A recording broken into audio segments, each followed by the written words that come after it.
is reporting that the Prime Minister's spokesman has said that the Prime Minister and a number of government ministers met on Sunday at Chequers for lengthy talks with senior colleagues about delivering Brexit.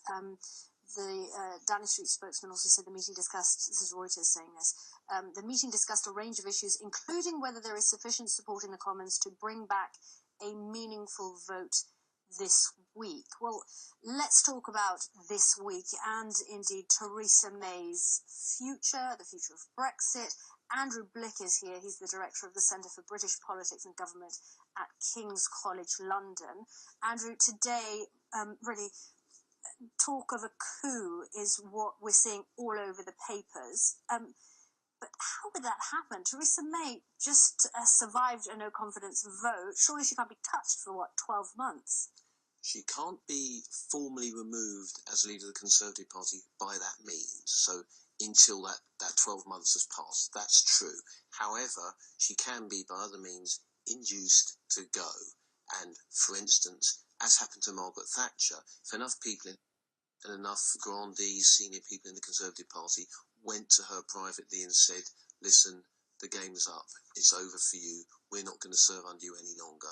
I suspect at that point she would then decide to go, possibly. So that would be a way in which she could be removed, but that would be an informal route rather than the actual technical means of getting rid of her, which can't be done for another 12 months. Okay, so talk us through the informal route. How exactly would that work? Because she would still be the Prime Minister. She would still be the Prime Minister. One option could be that she names a point at which she will go as Prime Minister and stands down as leader of the Conservative Party to allow the Conservative Party immediately. So she'll stand down as leader of the party immediately. She could do that. Okay. Yes, that's an option. That's the way David Cameron did it. He stayed. I'll stay on as Prime Minister in 2016 after the referendum. I'll stay on as Prime Minister until a successor has been chosen. Now, depending on how many potential successors there are, that could be a short or a long process. But of course, a lot of this involves the idea that there is somebody who can actually command the kind of loyalty that's needed. There's somebody who can actually manage this situation. In the interim, you're talking about? Oh, well, in the interim, if she stays on as Prime Minister, she is still Prime Minister until the successor's chosen. I know there is some talk of a caretaker Prime Minister.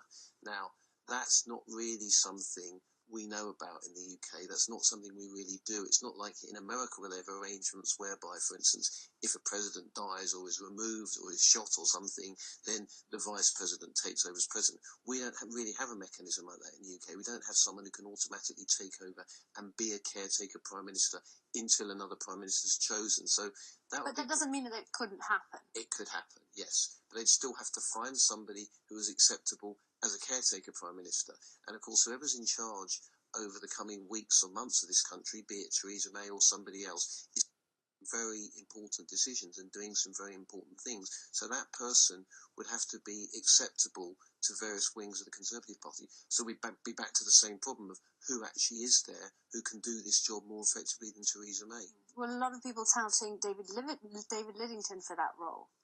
Certainly there are people touting David Lidington for that role. Whether he wants to do it and whether he'd be acceptable for it for enough different bits of the party is another question.